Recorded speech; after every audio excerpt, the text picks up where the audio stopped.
Thank you for being here and joining us for this important conversation on digital colonialism, big tech, algorithm bias, and cultural preservation. My name is George Macaire, and I have the pleasure to sharing this panel today. Our panel explore how digital technologies, especially those driven by big tech companies, are reshaping knowledge power and culture across Africa. Why digital tools offer immense possibility for innovation and connection, they also come with risk, inequal access, like Simon just said in the morning, algorithmic discrimination, and erosion of local knowledge system. We originally planned to feature three presentations, but unfortunately, one of our speakers could not be with us today. However, we still have two rich and thought-provoking contributions that I'm excited to introduce. Our first presentation is titled "The Perceived Digital Divide Constraint Toward Access to Digital Africa Engineers Knowledge," and will be presented by Maimela Glen from the University of Venda in South Africa. The paper addresses how structural inequality in digital access limit the circulation and preservation of indigenous African knowledge online, and raise important questions about whose knowledge get to survive and circulate in the digital age. Our second presentation is titled Digital Colonialism and Algorithmic Bias in Sub-Saharan Africa, a critical analysis of dominant digital platform, and will be delivered by Mudada Gaudencia from the University of Zimbabwe.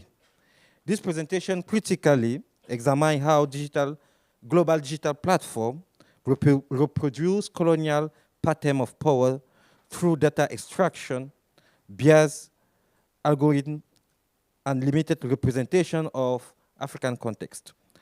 Both papers engage with huge issue at the intersection of technology, power, and identity in contemporary Africa. I invite you to listen, question, and reflect, not just as scholar or professional, but as digital citizen invest in the future of equitable technological development on the continent. Without further ado, let me now invite our first speaker, Maimela Glen from the University of Venda, to take the floor. Thank you.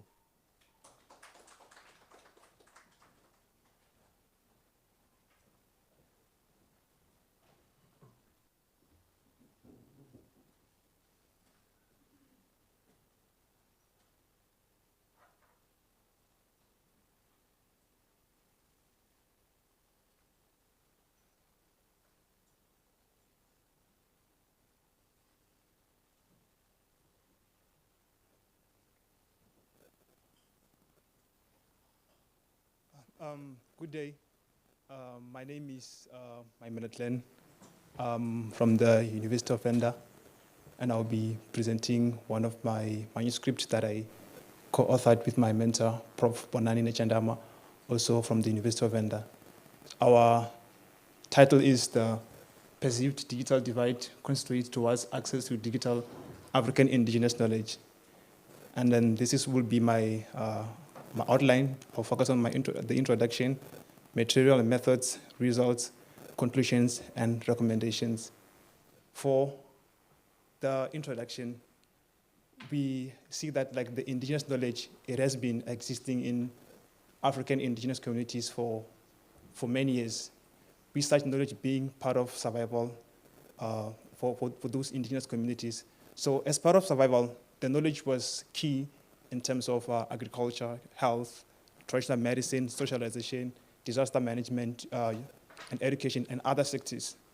As part of survival, they ensure that this knowledge it is being transferred from one generation to the next. And for them to do that, they relied on oral tradition, initiation schools, also learning by doing. So although those methods were really useful, they were kind of really disrupted during the colonization, where the Western knowledge was promoted instead of the indigenous knowledge systems. Because of now that we are living in a post-colonial era, there has been a call to revive the indigenous knowledge in a way of increasing its participation and also preserving the knowledge from one generation to the next. And for that call, digitization has been outlined as one of those key areas that can sustainably preserve the indigenous knowledge without having to lose the knowledge from one generation to the next. Despite digitization being useful in documenting or digitizing or preserving the indigenous knowledge, there is an existing gap, which is the digital divide. In other words, you would see most indigenous communities being involved in digitizing the indigenous knowledge. However, they cannot access the indigenous knowledge that is being digitized for them. So with that, it raises a question to say, like, is digitization of indigenous knowledge fruitful, or is it aiding to poor participation of the indigenous knowledge? And then with that, we used indigenous communities in Limpopo to explore what are those perceived digital divide constraints that denies the indigenous communities from accessing the digital African indigenous knowledge. For the material and methods, I will start by outlining our study area. As I've highlighted that, like, we focused on the indigenous communities that are located in Ramamabolo. For those who don't know, Ramamabolo is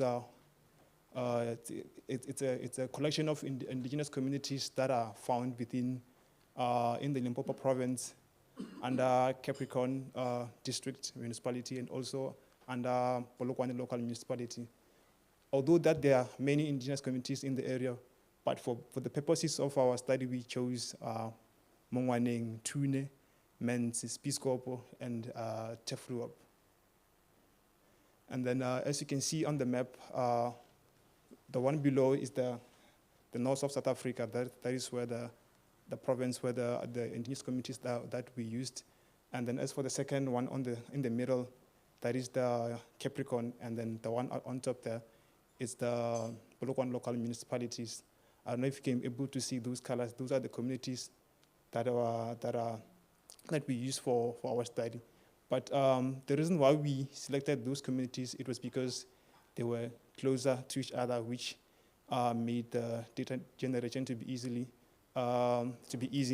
And secondly, we use these communities because they are one of the indigenous communities that have been involved in terms of digitizing their indigenous knowledge.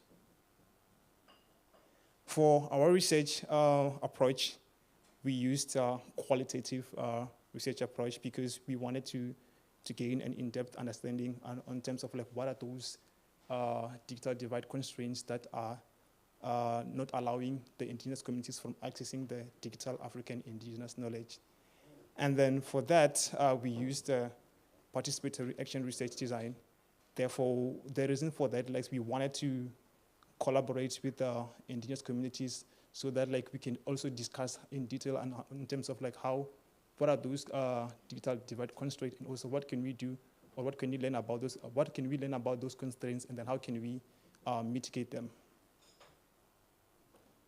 So the PAR, which is for participatory action research, it allows the researchers to collaborate with the people that are affected by the problem, of which in our study we collaborated with the indigenous communities members who are also in Ramabolo. And for those, that included 4 high school children, and then 1 indigenous knowledge holder, and 2 youth, and 1 digitization expert. And then in terms of, like, how we recruited them, we used Horo.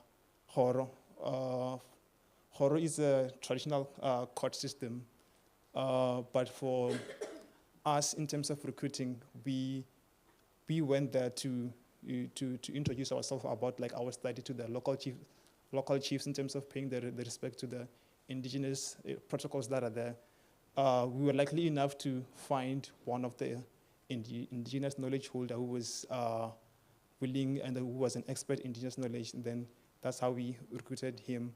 And then as for the other participants, we recruited them through a convenient recruitment where they just took part because they wanted to be part of the study, and also they contained a lot of knowledge pertaining to indigenous games and also digitization. As for data generation, we used focus group discussions, but they were framed on the participatory action research phases. As you can see from the diagram, while collecting data, we used those 4 steps. The first step that we used, it was planning. So in planning, what we did, we gathered as a research team to discuss like what are we envisioning by the end of our research? What are those things that we want to achieve? And by that was when we managed to outline our research objectives. Then as for actioning, as the second phase, we had a series of focus group discussion trying to highlight in terms of like where are these digital divide constraints coming from, and also where are they coming from. And then as for the third phase, which was reflections, this was when we were reflecting at the end of the data generation process to say, okay, did we meet our objectives? Like, is there anything that we can do? If there's nothing that we can do, let's just go back and then see where we can improve, because the aim, it was to outline those key digital divide constraints that we can share back to the community to say that, like, these are the constraints that is affecting us, and also what are the strategies that we can adopt from that. So in terms of results, the results from participated action research, they happen from each step of from each phase. So every time when we discuss, we just trying to learn as much as possible the relevant information that we can share back to the communities. So these were the questions that we co-created with the research team. And then as we had 3 research questions, these research objectives. We wanted to identify the internal digital divide constraints towards access to digital African indigenous knowledge. We also wanted to outline, well, like, what are those external digital divide constraints as well. And then lastly, we wanted to establish the dire impact the digital divide it has on the indigenous communities. For analysis, we adopted the critical discourse analysis because we wanted to, based on the research questions and also the content, in terms of analyzing the themes and patterns that we're developing from the focus group discussion, from the PAR phases. So I'll now share our results, because through our discussion, we wanted to reveal, like, what are those digital divide constraints. We found that, like, we must share back the internal and also the external digital divide constraints. But let me just highlight on that part that, like, when we were discussing, we realized that, like, the internal digital divide constraints are those that are emanating from the communities, and then those ones that are external were those that are occurring because they've been caused from outside the communities. So the first key digital divide constraint that we found, it was the gadget affordability. We found that, like, because of gadget affordability, it mostly affects those who are elder. As much as the indigenous knowledge is there in digital gadgets, but there are those who cannot access them because of they don't have digital skills.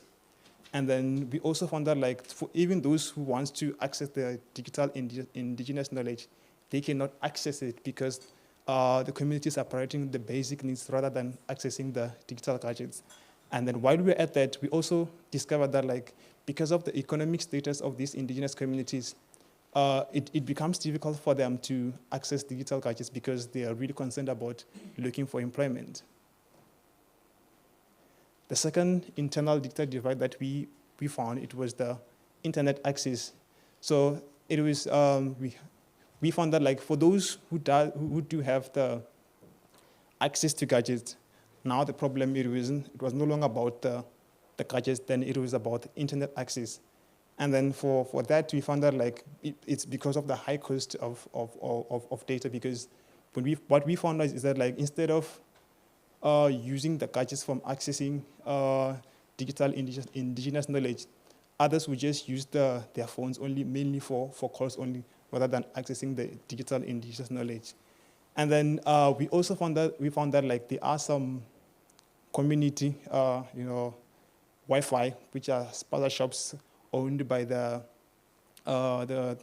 local shop owners, and that is where there is some Wi-Fi. That is where others try to mitigate. So you know what? Because we don't have internet, but we can try to and access the indigenous knowledge via using the community Wi-Fi from the local shops. And then we also found that like as much as like not everyone is affected by this problem of the network coverage, we found that there are certain indigenous communities where the internet coverage is extremely poor. And this way, we found that those that are located in the mountainous areas. As for the last internal digital divide constraint that we found that like the gender digital divide, it still exists in indigenous communities, and mainly it occurs because of the cultural expectations of women. So with this constraint, we found that like it mainly affects women who are married, and also maybe ladies who are living with their partners. And for that, most men, we found that like most men, they expect their partners or their wives to focus on domestic chores rather than taking care of children, making sure that like there is food within the families, rather than being allowed to be free to access indigenous knowledge online. And then what we also found was that like some of this digital divide, gender digital divide, it is being passed on to the younger generation. So what happens, it becomes visible in terms of how some of the parents are raising their children. So in terms of sharing their, treating fairly their children, what we'd find is that like male children are often given earlier access to gadgets as compared to female children. And then these are the external digital divide constraints that we found. And then for the first one, we found that like sometimes, let me just share again that like the external digital divide constraints were those that emanate from outside of the communities, and those are the ones that they are not influenced by them. The first one that we discovered, it was the methodological processes that are being used in terms of digitizing the indigenous knowledge. So what we found is that like sometimes digitization, it is often approached from Western perspective. They highlighted that like sometimes they need to approach, digitization from collaboration, from the spirit of Ubuntu, in a sense of like when we digitize the indigenous knowledge, it gives them the view that like, no, this is our knowledge, of which will become easier for people to be able to participate and take part in the digitization, and also accessing the indigenous knowledge systems. And then another external digital divide we found, it was the competition. So what we found is that like as much as like we digitize the indigenous knowledge, there is also modern knowledge that is available online or on digital gadgets. So what happens is that for example, when we digitize the indigenous games, there are already modern games that have been designed to be addictive, which makes it really difficult for the youth and children to be able to access the indigenous games. And in that, we found that like there are a lot of people who are competing, who rather compete on FIFA games, for those who know it, rather than competing on indigenous games. And then on top of that, like what we also found under competition is that like maybe the problem would be it's poor marketing strategies, because when people digitize, when the digital content creators digitize the indigenous knowledge, it often ends when the knowledge is just made available on digital gadget, but failing to sharing it back to the indigenous communities. And then for the last external digital divide constraint that we found, it was the language. What we found is that like it is important to digitize the indigenous knowledge using English, because it allows a global access for others to be able to access the knowledge from everywhere. So despite that being important, we also found that like it also create a digital divide, in a sense of those who cannot understand English, or maybe it becomes difficult for them to be able to access the digital indigenous knowledge systems. And then for that, we also find that like there are some certain aspects of indigenous knowledge systems. If we digitize them in English, there are some certain areas that might be lost in the process. But however, if we can use the indigenous languages, we are able to maintain some of the authentic nature of the indigenous knowledge that we share on digitization process. For our conclusion, I would like to state that like it is true that like digitization, it contributes to sustainable preservation of the indigenous knowledge system. So instead of relying on oral tradition, initiation schools, and learning by doing, what digitization does, it allows the indigenous communities to have that knowledge stored from a longer period, whereby anyone from the future, anyone from the upcoming generation can be able to access the indigenous knowledge freely. And while we're at it, we argued that like, no, for that to happen, for a smooth digitization of the indigenous knowledge systems, we need to mitigate or eradicate the digital divide in indigenous communities. Based on from our findings, these are the recommendations that we suggested as a research team. These are not my recommendations alone. So the first recommendation that we thought like it would be really helpful in terms of eradicating the digital divide and increasing access to digital African indigenous knowledge system, it was digital literacy in the mainstream education. What we also wanted to share is that like digital skills, they can be learned from an early age. So while if we could have schools in indigenous communities have access to gadgets and also learn about the digital indigenous knowledge, that will allow them to learn about the knowledge and also gaining digital skills as well. And we also suggested that like, there is a need to have the indigenous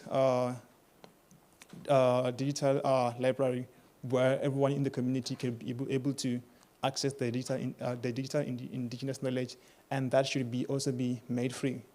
As for the third recommendation, we recommended that like as much as we there are a lot of indigenous communities, especially the elders, who are unable to access the indigenous knowledge because they don't have digital skills.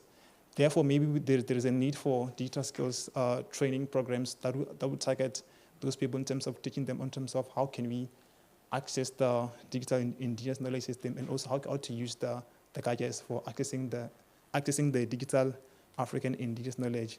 And then for the last recommendation, we recommended that like as a digital content creators coming from outside or within the communities, what is important is that like there is a need for collaborating with the indigenous communities, because the knowledge, it belongs to them. Therefore, they may be helpful in terms of giving insights that may be helpful in terms of maintaining the authentic nature of the indigenous knowledge. And then, please be kind with the questions.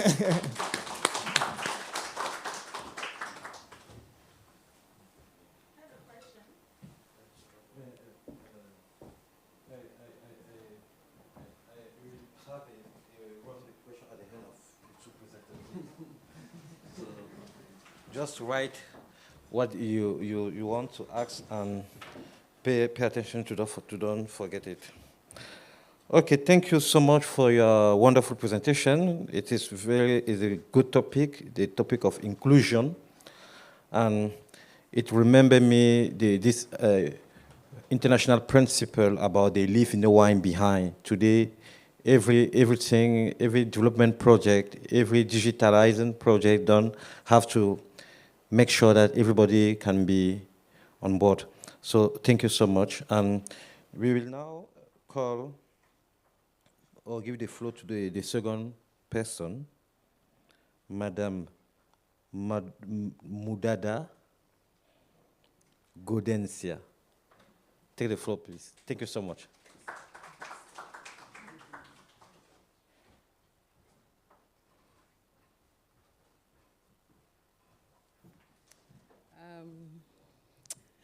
Good afternoon, ladies and gentlemen. My name is Gaudencia Mudada, and I'm going to present on the topic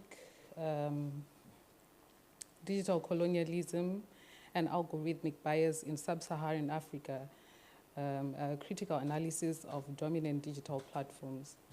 So this paper examines the intersection of digital colonialism and algorithmic bias in Sub-Saharan Africa, focusing on dominant digital platforms, which I argue that perpetuate Western epistemological dominance while marginalizing African perspectives. So the paper will employ critical discourse analysis and post-colonial theory / decolonial theory to uncover biases in digital content and knowledge production.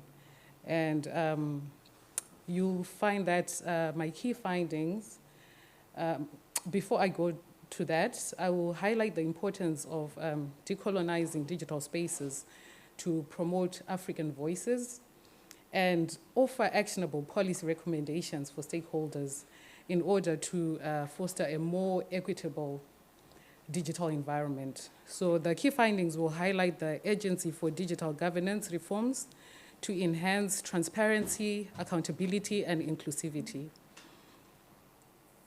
So my introduction is, in a world where over 4.5 billion people use the internet, the digital divide remains stark, particularly in Sub-Saharan Africa, where reports indicate that only 28% of the population has reliable internet access. So the key word there is reliable, which creates a stark contrast with global averages. This disparity highlights not only the technological gap, but also the ongoing legacy of digital colonialism, where Western powers dominate digital spaces, thereby perpetuating historical inequalities and marginalizing local voices. So, a quote from Codry and Macaire's, data colonialism involves the appropriation of human life for capitalist ends through data extraction. The coverage gap, the highest rates of disconnection are in Sub-Saharan Africa, emphasizing the need for systemic change in digital infrastructure and policies. And then you have to forgive me, my technical skills are not up to par, and therefore I could not put this table as a table per se. So, my case study is of 4 countries, which are South Africa, Zimbabwe, Zambia, and Mozambique. And for South Africa, the internet access is 62%. Zimbabwe has 34%, Zambia has 25%, and Mozambique had 28%. And this was a shocker for me because I thought Mozambique would be the least, but it seems Zambia has the least internet access. And the coverage gap for South Africa is 38%, Zimbabwe has 66%, Zambia has 75%, and Mozambique has 72%. So the reasons for these percentages is that South Africa has infrastructure issues and socioeconomic barriers. Most of the people might have internet access, but they cannot buy the data. And for Zimbabwe, it's political instability and limited resources as well. People are unable to access the internet, for instance, like when the government feels there's something that is political, like there are political undertones that are heated at some point, you get the internet is cut off. So those are some of the reasons. And then you have areas which are supposedly said to have internet access, but the internet only works maybe at night. So that explains some of the reasons. And for Zambia, the reason for these percentages is economic constraints and lack of local content. And Mozambique has language barriers and inadequate tech support. So these challenges not only hinder access to information, but also limit local engagement in digital economies and governance. And so my main argument is that the intersection of digital colonialism and algorithmic bias reinforces Western dominance while silencing African perspectives. And this analysis is based off of major search engines, social media algorithms, online knowledge production, and I was reading something, and as Java, a South African hip-hop, African beat artist, was saying, they produce music, and they put it on Spotify. As much as their music is good and perceived to be good in South Africa, sometimes people do not really have access to that music on platforms like Spotify, because Spotify concentrates on artists who are considered big because they are in the West. And also, I'll press on that later on in the presentation. So the implications of these things is that there is need for urgent systemic change in digital governance in order to amplify African voices. So my literature review overview, digital colonialism is a framework that addresses the control of digital spaces by Western powers, which perpetuates historical forms of domination. So cultural domination or media imperialism, it's a process where the values and structures of the industrialized world are imposed on the developing world. So this phenomenon manifests itself through the monopolization of digital infrastructure, data and knowledge production. Someone called Macaire argues that, so the key theories are that local agency can resist digital colonialism through the establishment of alternative digital platforms. The main summary of the findings is that digital colonialism and algorithmic bias significantly marginalizes African voices, thereby reinforcing Western dominance in digital spaces. And therefore, it is important that we talk about issues of inclusivity in order for us to foster an equitable digital environment that respects and pushes the dominance of African identities in an African digital space. So, and then what is algorithmic bias? I have to put it out there that, I believe that we all have biases as individuals, but I think the problem only comes when we use those biases to discriminate against other people. So the definition of algorithmic bias is the systemic discrimination embedded within algorithms. And this is mainly because these biases are presented in the algorithmic's training data. In the African context, AI applications, for example, in healthcare and other sectors, can exacerbate disparities in healthcare and other sectors. So it's important, I argue that it's important for us to have a context-aware AI systems, particularly in sensitive areas like sexual and reproductive health. While there is a consensus on the existence of algorithmic bias, some people differ on the solutions. Some advocate for regulatory frameworks to ensure fairness, while others emphasize the importance of grassroots movements to demand accountability from tech companies. Another one of my signs of lack of technical prowess, this is supposed to be a chart. And so the x-axis is supposed to be showing content type, traditional cultural content, global trend content, and political content. And on the y-axis are supposed to show the average engagement rate. So for traditional cultural content, the average engagement rate is 30%. For global trend content, the average engagement rate is 60%. And for political content, the average engagement rate is 50%. So these disparities show us how algorithmic bias limits visibility for local cultural expressions while favoring global trends. Like I said earlier, the example of Java, Thames, who all say they've put their music on YouTube, on Spotify.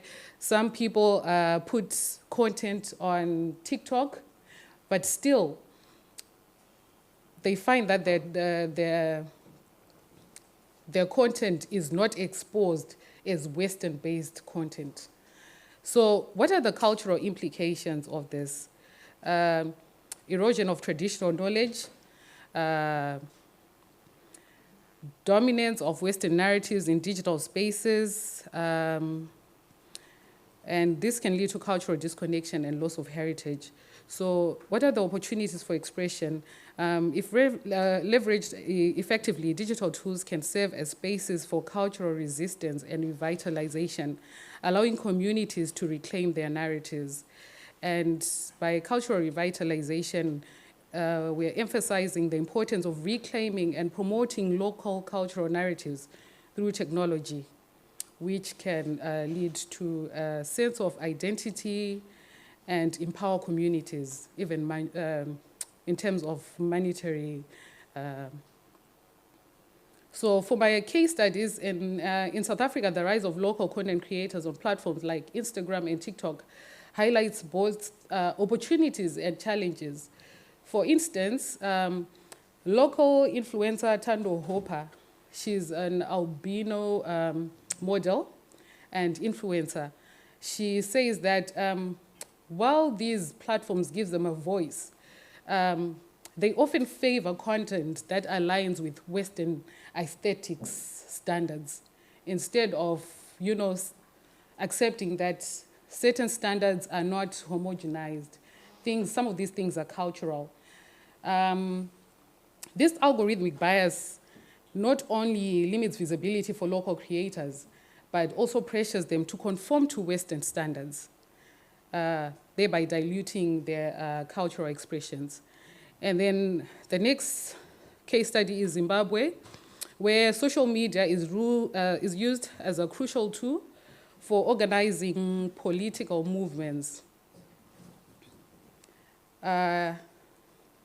Yet algorithms in Zimbabwe are sometimes used to suppress dissenting voices.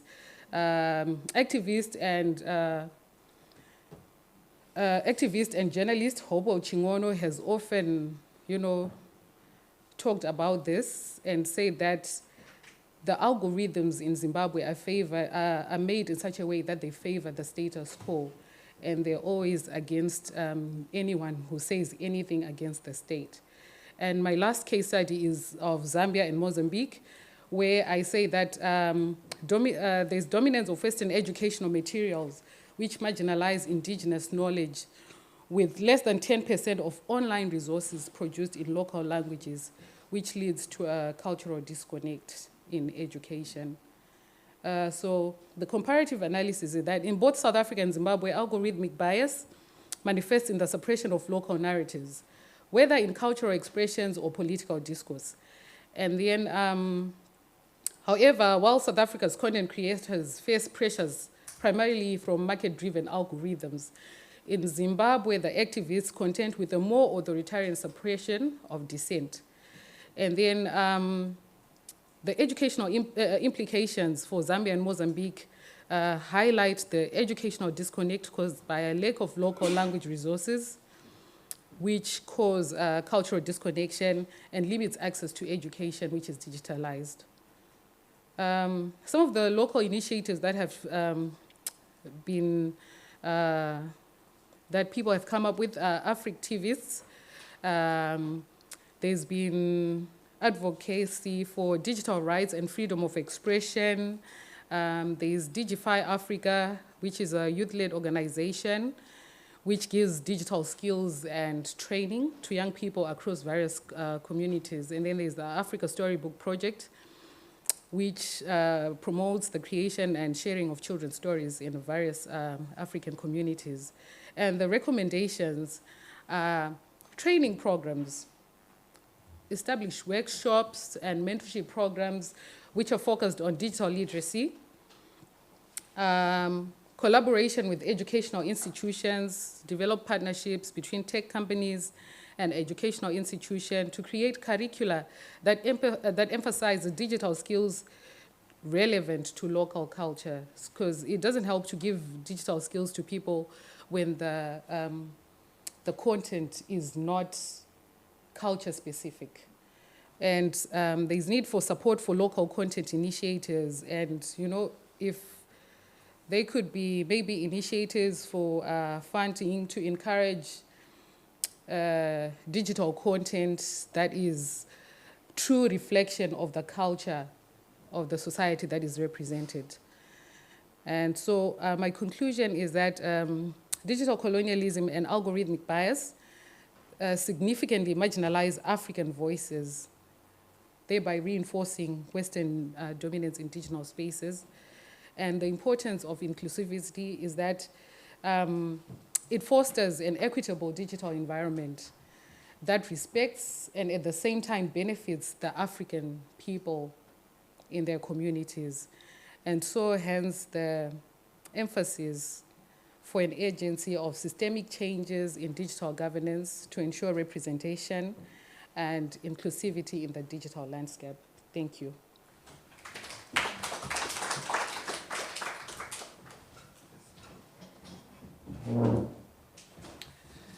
Thank you so much. Thank you for this another wonderful presentation. The question you highlight is very important.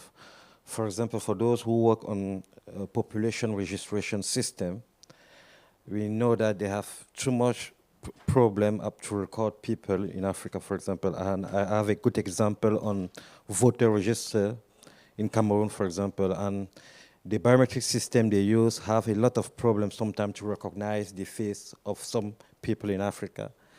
And sometimes when they need to capture the face, people who have big slip, like this, they can, sometimes the machine can believe that the person just opened the mouth, and they ask to the recorder agent to ask to the person to close the mouth before the capture will can be possible, and sometimes it's not possible. And so this kind of thing, but at the same time, I also think that we have also to consider that this kind of algorithm behavior can be found in the lack of data to training machine, because when you don't have data to training machine sometime, and you build your machine with your own data, many gaps can be appear on the field the time we need to use those machines.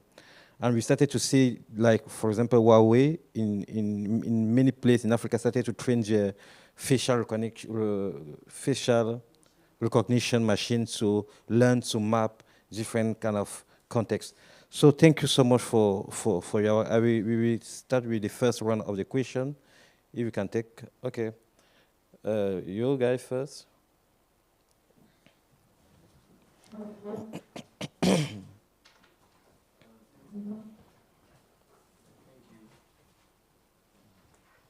Okay, thank you. Okay, yeah, thank you. My question goes to Gaudencia, and it's with respect to the information you shared about algorithmic bias in Zimbabwe that represses dissident voices and the impact that that has on politics. Because I recognize, for example, in Kenya, that now the Gen Z-led movement is using social media to mobilize. So then I'm wondering what the consequence of algorithmic biases that repress dissident voices is in Zimbabwe.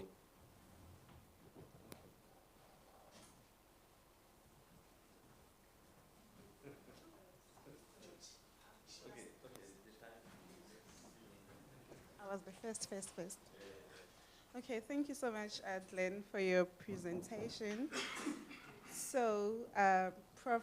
Chilidzi Marwala from UJ, the former UJ Vice Chancellor, once said, AI and digitization has always existed, but we didn't know what it was called. We just didn't have a name for it. So when you did your presentation, I remembered a Sepedi idiom, you probably know it, that says, "Rutamba na ditaola lisien na joba dimu." So it just literally means teach children to use divination bones so you don't go to the ancestors with them. So I feel like, or I think the idiom implies our ancestors inherently understood the importance of preserving and passing down knowledge, right? Perhaps they envisioned that like the knowledge would disappear. So I'm just saying, the question that I have for you is, how can we ensure that current AI or digitization practices not only preserve but genuinely reflects values and original context embedded in our knowledge system? So, yeah. Thank you. You want to? Gaudencia, just two quick questions. In your research, what specific platforms did you observe were the worst, so had the most obtuse bias? And did you try to get access to the training data that was used for these platforms to train their algorithms?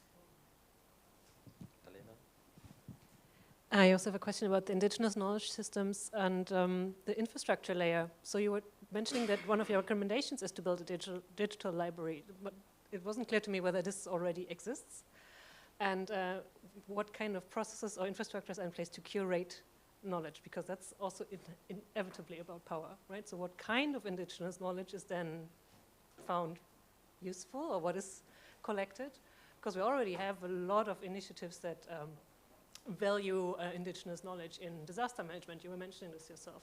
It's one of the main pillars, actually, of the United Nations framework for disaster risk reduction. So at the same time, you also mentioned knowledge around courts and justice. I mean, also there's lots of types of knowledge. So which knowledges actually are you hoping to digitize? Yes, thank you. Let me stand up. I find it really very interesting what you put to us. I'm going to try and argue that one should not talk about algorithmic bias.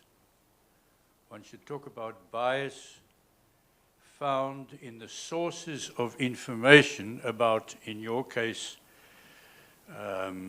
Nguni, let's say Nguni traditional knowledge. And let me just speak to that.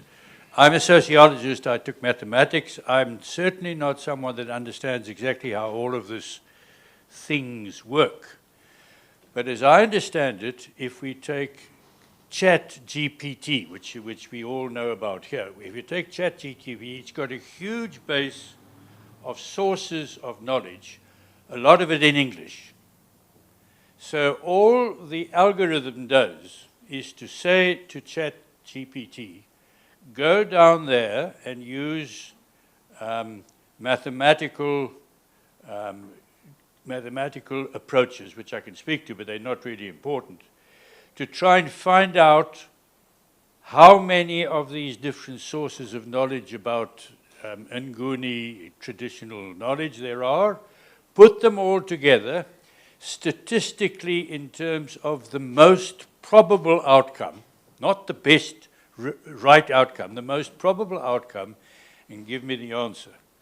So I don't think we should be criticizing the algorithm, the request to do something. We should be criticizing the nature of the sources of income down there. And where you are absolutely right is that there is much more written about Nguni traditional knowledge, as far as I know, which is in that database, by people who have come to it from Eurocentric points of view than from African points of view. And that, I would say, certainly would be a bias.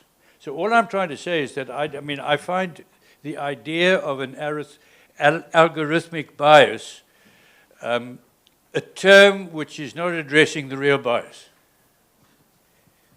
Provoking. Yeah, it goes into the same direction. We had this morning the discussion about AI, and there is no script, and there is too much vocal, but not written down. So the idea or is that the solution? Tape everything, let it be transcribed, and have more text. Because what is going on now is that all these generative AI have one problem. They focus, they learn from their own base. And they need new stuff. So they need it. Otherwise it became, we knew it from Google. There was a way where it went very racist. And the same can happen to the other things. So they need new scripts to include it in the database. And so the question would be, and maybe I'm wrong, just tape everything what your elders are saying, and tape it and put it in the database. So that would be a huge project, but I think it is worth to do it. Okay, thank you. I think you need to, last one, and you can start. Yeah, thank you very much for the presentations.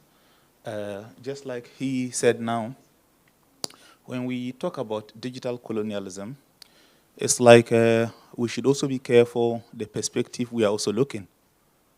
From the perspective of economics or economic pursuit, like you mentioned, certain platforms seem to be excluding certain groups of people, but every business has a model, right? As far as I act within what is lawful as an entrepreneur, then I am more into what brings me the most benefit.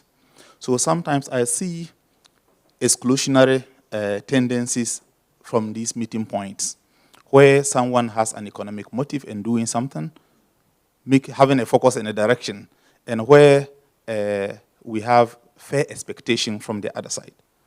That is where so one point you say is colonialism, on the other frame is economic prudence. Okay, thank you. So we will start. Thank you very much for the questions. So I will try my best to give you my honest answers. If you feel like I haven't elaborated more, we can still take it out and then discuss more. Starting from the question from Stacey at the back, you said how can we maintain the authenticity of the indigenous knowledge systems? So what we must know is that when we digitize the indigenous knowledge, we are not promoting that we should shy away from the original indigenous knowledge systems. What I'm trying to say is, for example, let's say maybe we digitize the indigenous games. So people children will participate in the indigenous games digitally. So we must not forget about the benefits that are there for participating in the authentic and indigenous games. Things like maybe physical health, socialization. Those are the key benefits that can be found by the authentic indigenous games. Whereas participating on those games digitally, it serves to remind that no, we have this kind of knowledge in our culture. Should we need to participate physically, but we can still go back and then participate physically, because we cannot digitize the indigenous knowledge and still maintain 100% of it. So for the second question that you asked about like what kind of indigenous knowledge to digitize. So maybe let me just start by sharing like what kind of indigenous knowledge not to digitize. So as part of my master's dissertation, we found that like we have what we call like a sacred knowledge. That we found that like as much as we want to share that knowledge to the next generation, the knowledge is considered sacred, meaning that it cannot be shared with anyone. It has to remain within the community. So in terms of what we can digitize the indigenous knowledge based on the target. For example, if maybe we are targeting children, we can digitize the indigenous games, storytelling. But if we are talking about what kind of knowledge to digitize in terms of survival, we can also digitize about disaster management strategies that are being used by the indigenous communities. And also, you ask, yeah, I think that is all. If not answered, we can take the conversation outside. I'm looking forward for a conversation. Thank you. All right, so the first question was about the implications on Gen Z and the young people in terms of repression and politics in Zimbabwe, and also so I've realized at the University of Zimbabwe, the students are really politically aware. And I've been fortunate enough to see some of the posts on their WhatsApp groups, and they use certain languages to talk about certain people without you, an outsider, understanding that's what they're talking about. So, for instance, the main opposition leader in Zimbabwe is just known as Mukomana, which means young man. So, like, if they want to say, like, the opposition leader wants to address people or something, they say, the young man has a meeting, whatnot. And so, as an outsider, you won't understand what they're talking about. And something else, not necessarily to do with politics, people are not allowed to do foreign exchange of money. But in Zimbabwe, you know, someone will talk about maybe they want to change 40 US to the local currency. They'll start talking about, they'll say, I have, the local currency is called the ZIG. And so they'll say, I have 40 zigzag band members which need to go outside the country. So, you know, these are things that you cannot come and say you're doing something illegal, because this one is talking about something that seems so general, and yet it means something else. So as much as the government might try and, you know, tamper with some of these things, fortunately, the young people mainly have been able to sort of circumvent the official way of doing things. And then the second question on the main platforms, I've realized that in most African countries, the youth mainly use Facebook. So Facebook is one of the major platforms with a lot of digital bias, and they also use Google. You'll be shocked that most people don't know that Google is not the only search engine in Africa. Most people just go to Google, and sometimes if you Google nurse and you go to the images, you find a female. But women are not the only nurses. Or if you Google a programmer, you'll find a male who's wearing glasses. But you find women, and you'll find men who are not your typical nerd, who are also programmers. So those are some of the biases that are there. Unfortunately, I could not access any training data, unfortunately. And so your question, you're talking about what most of these big tech companies are doing this for profit. And a previous speaker was talking about African countries having the need to come together and sort of advocate for something that they benefit from as Africans and not necessarily advocate as individuals, because definitely we're not going to win this. But if Africans could come up together like as one, and then sort of advocate for policy changes, recommend what they see as best, and probably come to a compromise. I'm sure the tech giants, you know what, even if it means they get less profit, 30%, probably maybe instead of 100%, they get 70%. 70% of billions is still billions. So I don't think they're going to lose anything. Yeah. Yes.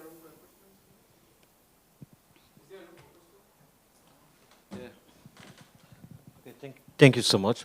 So we can take something like one or two last questions. Oh. Okay, everyone. Yeah, I was just intrigued by the statement you made with respect to algorithmic bias. So if, for example, you go on a search engine and you search for,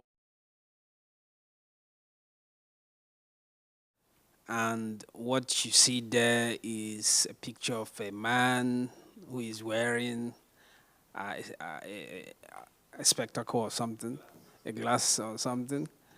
Is that not representative, for example? I don't know why we take too much views about some of this general. Is that not representative of maybe, I know maybe more than 90 or 95% of that sample will just be representative? Is it not biased? Are you saying that it will not be biased if maybe all the pictures of every kind of person that does programming shows up on those kinds of searches, or what else? I need to understand what is bias in that sense, yeah. Thank you, Raymond. Okay. So I'm kind of responding to Raymond and is it Simon? Yeah. So I think when you mentioned the issue about where you were saying that is it really algorithmic bias or it's at the source of the training data? In a way, I still argue that it is bias, but I agree that the source data is the bias, because I think bias can be understood in two main forms. The first one being the training data bias, where the huge amount of data being used to train these systems comes from a particular worldview. So for example, what you are saying, Raymond, about this being because it's like usually white male with glasses, that is, it is a stereotype, and the danger with that, where the bias comes, is that it then eliminates or removes other ways or other facts of the matter. That it's not only these people who are programmers, there are also programmers who don't wear glasses and who are not men. And also the opposite when you think about it, when you Google kids playing with toys in the Congo, you'll see kids play with grenades. I've seen this Googling. So these are the toys they think that kids in Congo play with grenades. So, but is it true that there's war in Congo? Yes, it is true. Is it true that there are kid soldiers in Congo? Yes, it is true. But the thing is, that does not tell the full story of what's happening, hence the problem with the bias. Then the second level of bias is the creator manipulative bias. So for example, when you're on Twitter, Grok, the AI tool on Twitter, would say, when you were asking, who is the biggest spread of misinformation? It was saying, number one, Elon Musk. Number two, Donald Trump. After about 2 weeks, it was now saying, well, it's difficult to really say for certain who is the biggest spread of information. It was very clear there that Elon Musk had tinkered with it. Then further to that, you saw how these far-right accounts on Twitter particularly were being very prominent. I don't follow Elon Musk, and I was seeing his posts every day, of which the algorithm is supposed to only show you the people you follow. But why was I seeing Elon Musk? Why was I seeing Joe Rogan? Why was I seeing all of these far-right imbeciles from the US leading to the American election? It was because the owners of Twitter have that far-right mentality and were pushing it. So that's the next level of bias, and which is also what applies to how certain musicians get pushed forward and certain musicians don't get pushed forward. Thanks. Yeah, yes. Just few seconds. I agree with 99% of what you say. I don't think that with regard to who had the glasses on? Yeah, the question. Who was it that we? I don't think that the person who wrote the algorithm said, put someone in who is white with spectacles. Yes. I think what happened, what happened is the source went through all of the different people they knew, and they selected in terms of probability. I mean, down there, all of these systems work on probability. What is the most likely? There's no right answer. It'll never give you the right answer. It is always probability. So all I'm saying is that I'm not blaming the algorithm. If someone at the top says the next time round you're going to have to say that, he can do that. That I agree with.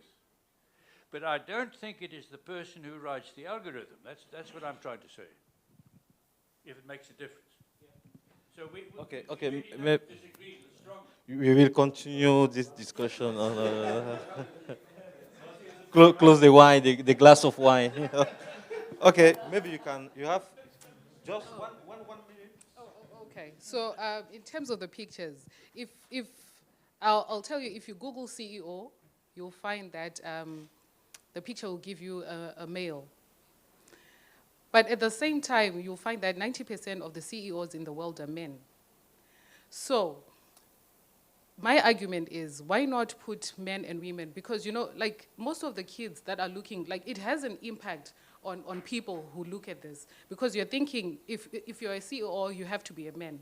You look at prisoners. If you Google prisoners, you will find it's Mexicans. If it's in American prisons, it's Mexicans and African Americans. If it's, say, South Africa, it's men, and there are no women prisoners. So, you know, those are some of the biases that we're talking about. It doesn't necessarily mean, just because 90% of CEOs are men, it doesn't mean that you have to Google CEO and to find a man only. Yeah, but focusing on that, you'll be dealing with the symptoms rather than what the underlying causes are. So if you deal with the policies, the data training. Relate to that instead of focusing on what the algorithms show. They're showing you what is representative at the moment. So if you keep focusing on algorithm, you are not dealing with the core issue. You know what? The first step in addressing these things is recognizing the problem, and then you go to the data training. Now that we've recognized that the algorithms, it's not necessarily the algorithm's fault. It's biased because of the person who's inputted. Because, like I said, everyone has biases, but the problem only comes when we use those biases against people, against other people, to disadvantage other people. So, you know, the moment that we've realized that this is what is happening with these algorithms, then we go to the data training and make the data, when you're doing the data mining, you acknowledge that there are different explanations to different things, and not just something that is sort of standard, because things are not standard. Yeah. It's okay. It's okay. So thank you so much. Okay. So I will. Andre.